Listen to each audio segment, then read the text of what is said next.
The night Rachel Carson opened her door to a shivering stranger would become the dividing line in her life, everything before and everything after.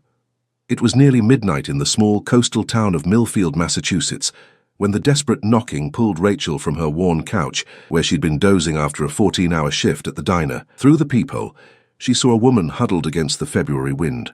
Her thin jacket pulled tight around her shoulders, dark hair whipping wildly around a pale face. "Please," the woman's teeth chattered as Rachel cracked open the door.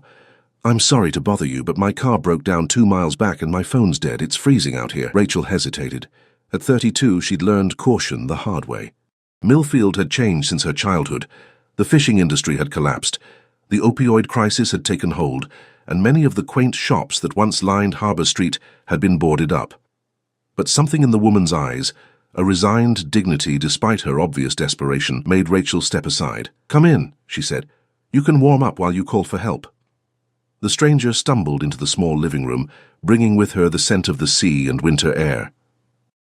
Up close, Rachel noticed how thin she was beneath the inadequate jacket. Her hands were red and chapped, her boots scuffed and worn at the heels. But there was something else, a grace in her movements, a careful way of speaking that suggested education, refinement. "I'm Victoria," the woman said, extending a trembling hand. "Victoria Winters. Thank you for your kindness." Most houses were dark, and the ones with lights, well, no one answered. "Rachel Carson," Rachel replied, taking the cold hand briefly. "Let me get you some tea. The phone's there if you want to call someone." In the kitchen, Rachel filled her kettle and gathered 2 mugs, keeping one eye on the stranger. Victoria stood in the center of the living room, looking at the faded photos on the wall, Rachel's parents in front of the diner they'd once owned, Rachel in a high school graduation gown, the small fishing boat her father had captained before the accident. "You've lived here your whole life?" Victoria asked, her voice steadier now. Rachel nodded, returning with 2 steaming mugs. "Born and raised. My parents left me the house when they passed. It's not much, but it's mine." She didn't mention the second mortgage she'd taken out to pay for her mother's medical bills, or the constant worry about making ends meet. "Did you call for help?" Victoria's expression faltered. "There's no one to call. I was passing through. My car's probably not worth fixing anyway." She sipped the tea, her hands still shaking slightly. "I can try to find a hotel if there's one open." "Not at this hour," Rachel said. "The nearest hotel is in Westbrook, 15 miles away. You can take the couch for tonight." It was impulsive, perhaps foolish, but Rachel had always been her father's daughter. He'd never turned away anyone in need. The fishing community had operated on mutual support. You helped others, because someday you might need help yourself. Victoria looked like she might protest, but then nodded gratefully. "Just for tonight. I'll be gone first thing in the morning." Rachel fetched a blanket and pillow from the hall closet. As she handed them over, she noticed a faint bruise near Victoria's wrist, partially hidden by her sleeve. Their eyes met briefly, and Victoria quickly pulled her sleeve down. "Bathroom's down the hall if you need it," Rachel said, pretending she hadn't seen. Whatever Victoria was running from, it wasn't Rachel's business to pry. "I have to be up at 5 for my shift at Harborside Diner if you need a ride somewhere." "Thank you," Victoria said quietly. "For everything." Sleep came fitfully to Rachel that night. She found herself listening for movement, wondering about her unexpected guest. Victoria hadn't volunteered much information, and Rachel hadn't asked. Everyone had their burdens, their secrets. Rachel certainly had hers. At 4:30 a.m., Rachel's alarm jangled. She dressed quickly in the dark, pulling on her waitress uniform, black pants and a blue polo with Harborside Diner embroidered over the pocket. When she entered the living room, she was surprised to find Victoria already awake, the blanket neatly folded. "You're up early," Rachel commented. Victoria nodded. "I don't sleep much these days."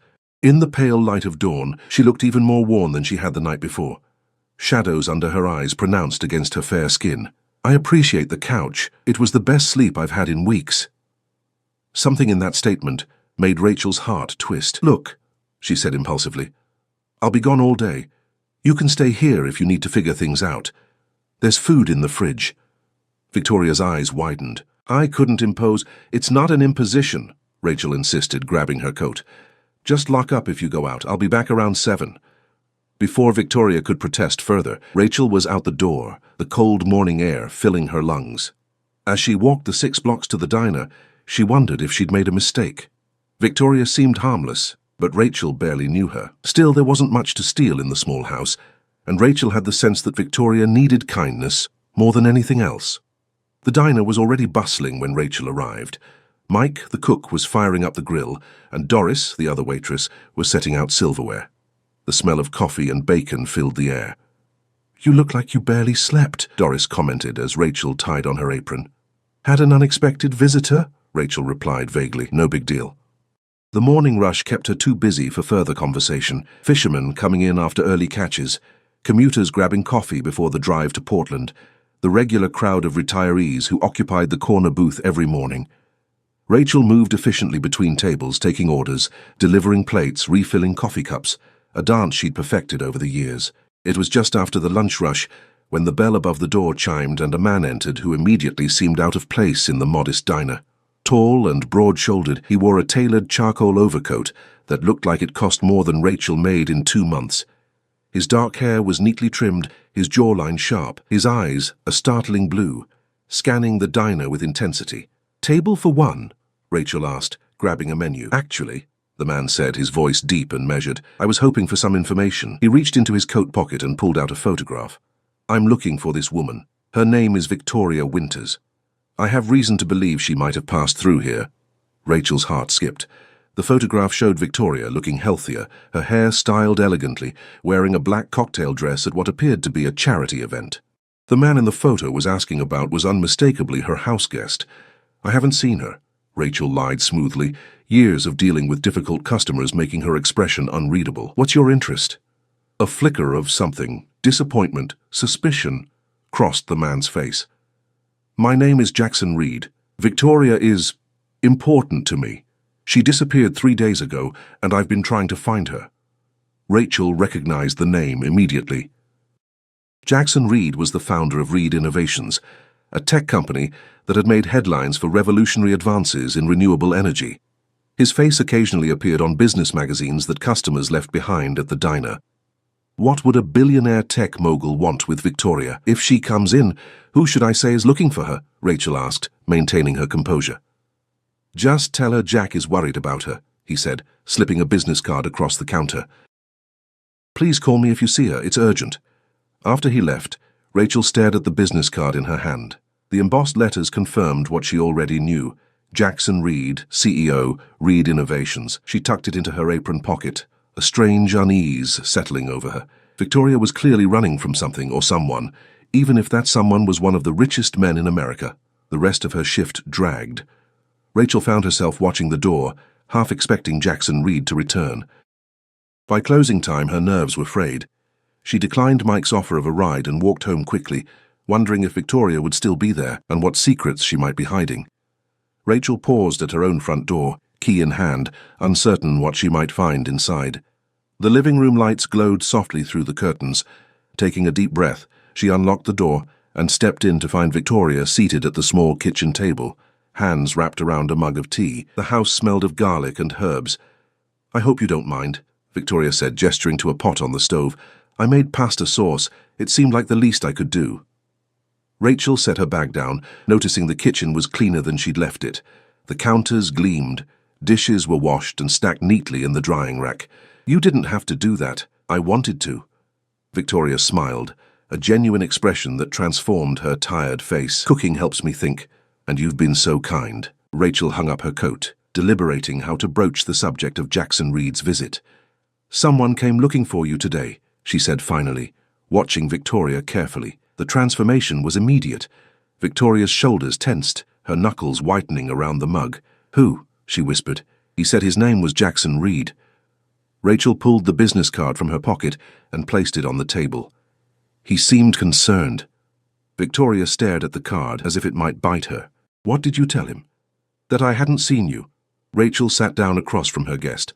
"I don't make a habit of giving information about strangers to other strangers, no matter how expensive their coats are." Relief softened Victoria's features. "Thank you." She hesitated, then pushed up her sleeve, revealing what Rachel had glimpsed the night before. Not just one bruise, but a series of them, fingerprints marked in purple and yellow across her wrist. "Did he do that to you?" Rachel asked, her voice tightening. "No," Victoria said quickly. "No, Jack would never. These are from someone else." She pulled her sleeve back down. It's complicated. I've got time, Rachel said, getting up to serve 2 bowls of the pasta. The sauce smelled incredible, rich with tomatoes and herbs she couldn't identify. And it seems like you owe me an explanation if I'm lying to billionaires on your behalf. Victoria accepted the bowl with a nod of thanks. Jack and I grew up together in a small town in Vermont. Our families were close. When my parents died in a car accident when I was 16, Jack's family took me in. She twirled pasta around her fork, but didn't eat. Jack was already brilliant, already creating things that would eventually make him famous. We lost touch when he went to MIT, and I stayed to study art at a state college. So how did you end up with bruises, a broken-down car, and no place to sleep? Rachel asked between bites of the best pasta she'd ever tasted. Victoria's expression darkened.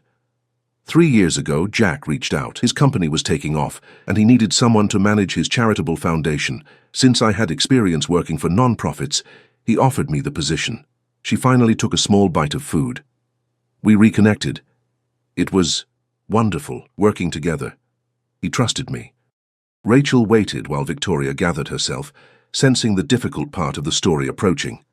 6 months ago, Jack started seeing Caroline Blackwood. Her father is Warren Blackwood, one of Jack's biggest investors. Victoria's voice turned bitter. She's exactly what you'd expect. Beautiful, connected, perfect on paper for someone in Jack's position. And you were in love with him, Rachel guessed quietly. Victoria's eyes snapped up, surprise evident in her expression before she nodded slowly. I never told him. It wouldn't have been appropriate. But Caroline, she knew somehow. She started making my life difficult. Small things at first. Excluding me from meetings, changing schedules without telling me, undermining me with the board. Rachel thought of the man she'd met that day, his intense gaze, the authority he carried. And Jackson didn't notice. Jack's been consumed with a major new project. He's developing technology that could revolutionize water purification in developing countries. Victoria's voice carried undisguised admiration. He's brilliant, but sometimes oblivious to office politics. And Caroline is very careful around him. The bruises, Rachel prompted gently.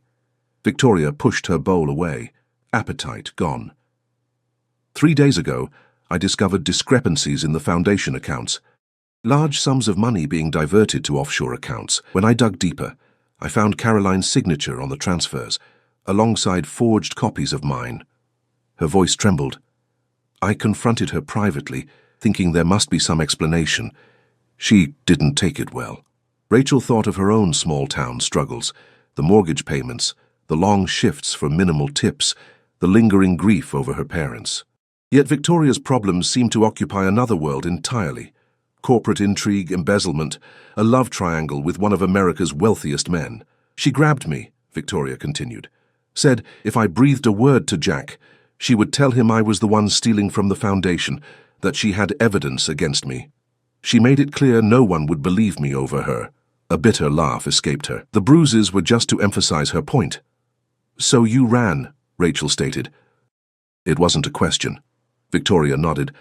I panicked, packed a bag, took some cash, and left Boston that night. I was heading north, no real destination in mind. Then my car broke down outside your town, and here we are. She sighed heavily. Now Jack's looking for me, and I don't know what to do. If I tell him about Caroline, she'll turn everything against me. If I don't, she'll keep stealing from children who need that money. Rachel considered this as she cleared their bowls. Victoria followed, insisting on helping with the washing up. They worked in silence for a few moments, the domestic routine at odds with the dramatic revelations. You must think I'm pathetic, Victoria said finally, running away instead of standing up for myself. Actually, Rachel replied, handing her a plate to dry, I think you're braver than you realize. You were protecting the foundation by not letting her frame you, but now you need evidence against her. Victoria shook her head. Any evidence would be on the foundation's servers. I can't access those remotely. Rachel dried her hands, thinking, this Jack, he came looking for you himself. Not security, not private investigators. Him personally, in a small diner in a town most people can't find on a map. That says something, doesn't it? It says he's worried about the foundation, Victoria insisted. No, Rachel countered, surprising herself with her certainty. A man like that has people to worry about the foundation for him. He came himself because he's worried about you. Victoria's eyes filled with uncertainty. You don't know him like I do. Jack's always been driven, focused on his goals. He's kind, but what? He cares enough to come looking for you in person, doesn't he? Rachel persisted. Maybe you should talk to him. Tell him what you found. And risk Caroline's accusations? Victoria shook her head. I can't. Then get proof first, Rachel suggested. You said the evidence is on the Foundation's servers. Could you access them somehow? Victoria hesitated. Maybe. The Foundation's main office is in Boston, about 2 hours from here. I have access badges, passwords, but Caroline might have already blocked them. Only one way to find out, Rachel said firmly. I have tomorrow off. We could drive to Boston. The offer surprised her even as she made it. Getting involved in corporate espionage and potential legal trouble wasn't exactly on her agenda, but something about Victoria's story and the genuine concern in Jackson Reed's eyes earlier that day compelled her. Victoria stared at her in disbelief. Why would you help me? You barely know me. Rachel thought about her parents, about the values they'd instilled in her before the cancer took them both within months of each other, about the community that had rallied around her family during those dark days. Because sometimes people need help, and sometimes I'm the person who can give it. That's reason enough. A tentative hope flickered in Victoria's eyes. If we could get evidence of the transfers, proof that Caroline forged my signature, then Jackson would believe you, Rachel finished, and this Caroline would face consequences. Victoria's expression hardened with new resolve. We'd need to be careful. In and out quickly. And if we're caught, we won't be, Rachel assured her with more confidence than she felt. We'll leave early before dawn. Your badges still might work, and if they do, we get the evidence and get out. That night, as Rachel lay in bed staring at the ceiling, she wondered what she was getting herself into. Her life had been predictable, if difficult, before Victoria appeared on her doorstep. Now she was planning to drive to Boston, to sneak into a corporate office, and gather evidence against the girlfriend of one of America's most powerful men. The sensible thing would be to tell Victoria to handle her problems alone. But Rachel had never been particularly sensible when it came to helping others. It was both her greatest strength and her greatest weakness. Dawn had barely broken when Rachel and Victoria pulled out of Millfield in Rachel's aging Honda Civic.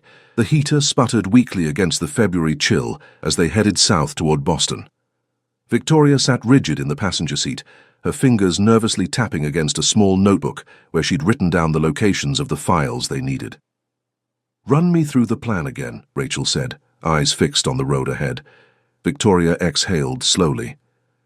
The Foundation office is in the same building as Reed Innovations, but on a different floor. Weekends are quiet, just security at the main desk. My access badge should still work. We go to my office, access the financial records, download the evidence of Caroline's transfers and the forged signatures, and leave. And if your badge doesn't work? A shadow crossed Victoria's face. Then we leave immediately. I won't risk getting you in trouble. The miles passed in tense silence. Rachel found herself repeatedly checking the rearview mirror, half expecting to see someone following them. She'd left a note for Doris explaining a family emergency had taken her out of town. Not entirely a lie, if she considered that Victoria had become something like family in the brief time they'd known each other. Boston's skyline appeared on the horizon, glass towers reaching toward the cloudy sky. Victoria directed Rachel through the city until they reached a sleek glass building with Reed Innovations emblazoned across the top. Park in the public garage 2 blocks over, Victoria instructed. Less chance of the car being noticed. They walked briskly to the building, Victoria's steps becoming less certain as they approached. At the entrance, she hesitated, her hand trembling slightly as she reached for the door. We can still turn back, Rachel offered quietly. Victoria squared her shoulders. No, I need to do this. Inside, the weekend security guard barely glanced up as Victoria swiped her badge. A green light flashed, and relief washed over her face as they were allowed through. They rode the elevator to the 14th floor in silence, the only sound the gentle hum of the machinery. The Reed Foundation offices were deserted, lights automatically brightening as they entered. Victoria moved with purpose now, leading Rachel through an open workspace to a corner office with a glass door. The nameplate read, Victoria Winters, Executive Director. They haven't even removed my name, Victoria murmured, swiping her badge again to enter. Once inside, Victoria went straight to the computer, booting it up while Rachel stood watch at the door. The computer asked for a password, which Victoria entered without hesitation. Relief crossed her face when it was accepted. "I'm in," she whispered. "Caroline must not have thought I'd come back." Rachel watched as Victoria navigated through files with practiced efficiency, occasionally muttering to herself. After several tense minutes, Victoria inserted a small flash drive into the computer. "Found them," she said. "Wire transfers to accounts in the Cayman Islands, Luxembourg and Switzerland. All with my electronic signature, but I never authorized these." Her fingers flew over the keyboard. "And here, emails I supposedly sent approving the transfers. I never wrote these." Rachel peered over her shoulder at the screen, the amounts making her breath catch. Hundreds of thousands of dollars diverted from charitable projects to hidden accounts. "Can you prove they're forgeries?" Victoria nodded grimly.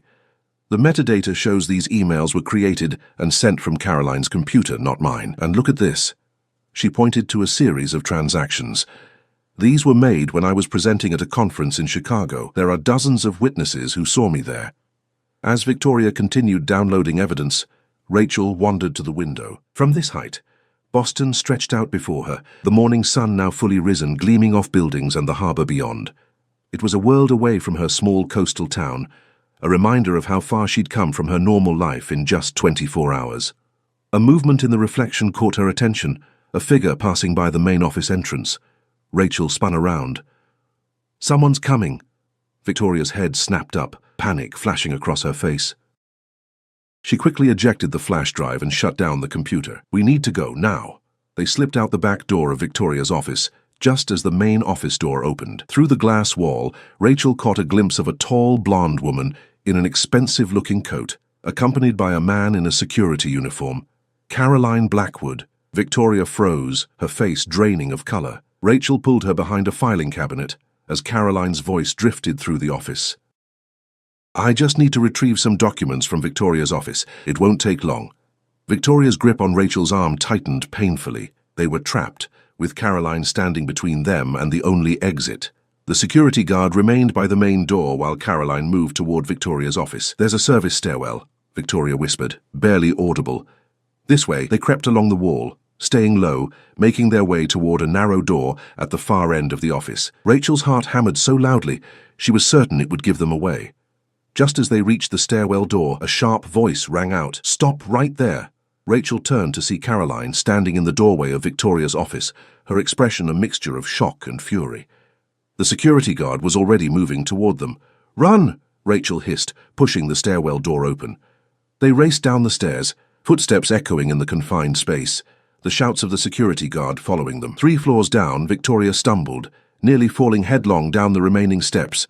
Rachel caught her arm, steadying her. "Keep going," Victoria gasped. "Almost there." They burst out of the stairwell into a service corridor, then through another door that led to the building's main lobby. Walking as calmly as they could manage, they crossed to the front doors and stepped outside into the crisp morning air. "Don't run," Victoria cautioned as they moved swiftly away from the building. "It draws attention." They'd made it 2 blocks before the wail of a police siren sliced through the air. Rachel glanced back to see a police car pulling up in front of the Reed building. "Caroline called the police," she said grimly. "We need to get off the street." Victoria nodded, clutching the flash drive in her pocket. This way, she led them through a series of side streets until they reached a small cafe tucked between a bookstore and a vintage clothing shop. Inside, the warmth and scent of coffee enveloped them. Victoria chose a table at the back, positioned to view the entrance. "We should be safe here for a bit," she said, her voice still trembling. "I doubt Caroline would think to look for us in a place like this." Rachel ordered 2 coffees using the last of her cash. When she returned to the table, Victoria was staring at the flash drive in her hand. "We got what we came for," Rachel said. "Now what?"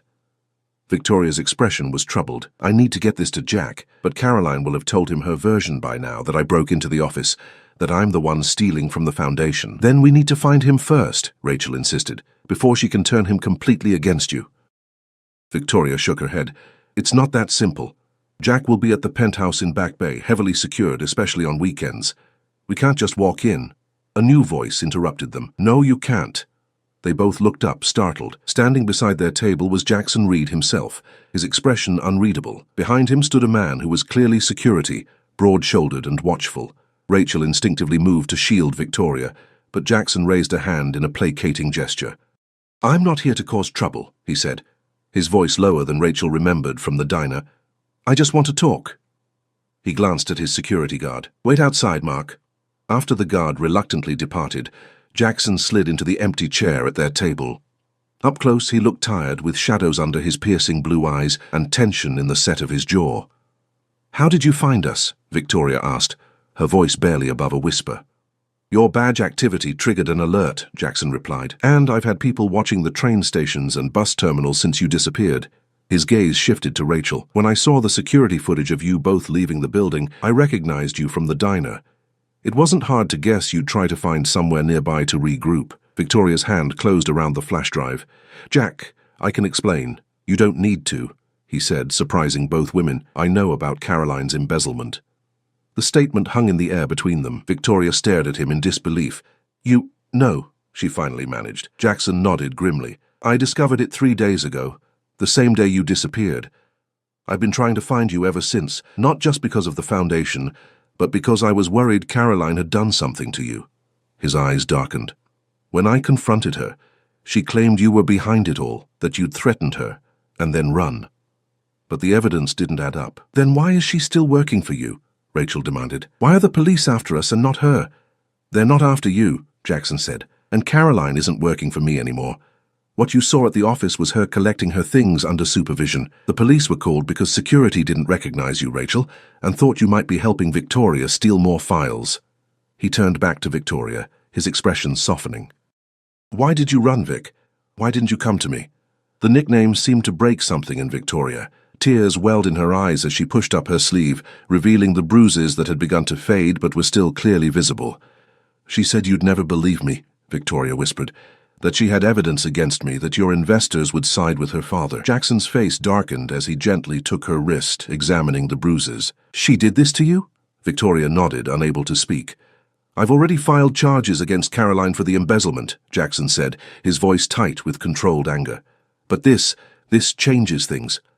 The cafe grew busier as the morning progressed, the hum of conversation providing a shield of privacy for the intense discussion at the corner table. Victoria had handed the flash drive to Jackson, who examined its contents on his tablet, his expression growing grimmer with each new piece of evidence. "This confirms everything I suspected," he said finally, setting the tablet down. "Caroline was siphoning funds from our water purification initiative in East Africa, over $2 million diverted in total." Rachel, who had remained largely silent during their exchange, felt out of place in this high-stakes drama. The amount Jackson mentioned so casually represented more money than she would see in her lifetime of waitressing. "What happens now?" she asked. Jackson's gaze shifted to her, studying her with newfound interest. "Now, I want to know more about the person who helped Victoria when no one else would." His tone softened. "She told me you took her in without question, lied to protect her, and drove her to Boston to help gather evidence. Why would you take such risks for a stranger?" Rachel felt herself flush under his scrutiny. "It wasn't a calculated decision. She needed help. I gave it." She shrugged, uncomfortable with his attention. "People have helped me before when I needed it." A small smile touched Jackson's lips. "Simple as that?" "Not everyone has ulterior motives," Rachel replied, meeting his gaze steadily. Something in her directness seemed to catch him off guard. He nodded slowly, then turned back to Victoria. "We need to make this official. I've already frozen Caroline's access to all Reed accounts, but we need to file a police report about the assault." He gestured to her wrist. "Combined with the embezzlement charges, she won't be able to hurt anyone else." Victoria hesitated. "What about Warren Blackwood? He's one of your biggest investors. He won't take kindly to his daughter being charged." "Let me worry about Blackwood," Jackson said firmly. "The board already knows about the embezzlement. They stand behind me and you." He reached across the table to take Victoria's hand. "I'm sorry I didn't see what was happening. I've been so focused on the new project that I missed what was right in front of me." The tenderness in his voice made Rachel feel like an intruder. She shifted uncomfortably, wondering if she should excuse herself. "You couldn't have known," Victoria said softly. "I should have trusted you enough to tell you." "This isn't on either of you," Rachel interjected, unable to help herself. "Caroline manipulated both of you. She's the only one responsible for her actions." Both turned to her, surprised by her vehemence. Jackson's expression shifted to one of thoughtful assessment. "Rachel's right," he agreed, "but I still wish you'd felt safe enough to come to me." He squeezed Victoria's hand before releasing it. "We should go to the police station. My lawyers are already waiting there." Victoria nodded, then glanced at Rachel. "Will you come with us? I know I've already asked too much, but—" "Of course," Rachel replied without hesitation. "I'm already in this deep." The next few hours passed in a blur of sterile waiting rooms, formal statements and detailed explanations. Rachel watched as Victoria transformed before her eyes.